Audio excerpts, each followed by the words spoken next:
Nous avons demandé aux Français si le patriotisme économique était une mesure efficace pour redresser l'économie française. Ils sont 59% des Français, près de 6 sur 10, à nous dire oui, à considérer cette mesure efficace.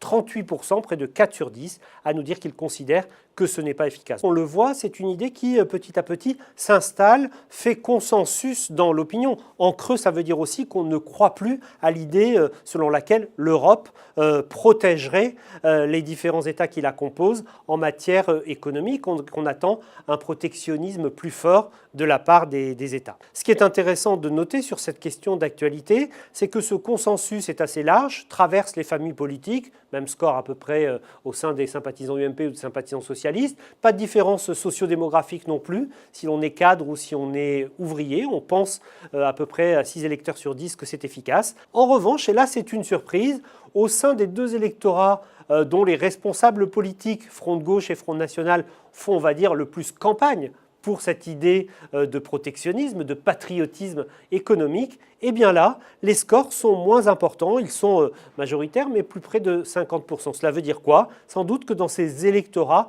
on ne croit pas à cette mesure, comme si on considérait finalement que le déclin économique et industriel de la France était quelque part inexorable et que même des mesures sur le patriotisme économique ne pourraient pas protéger le pays.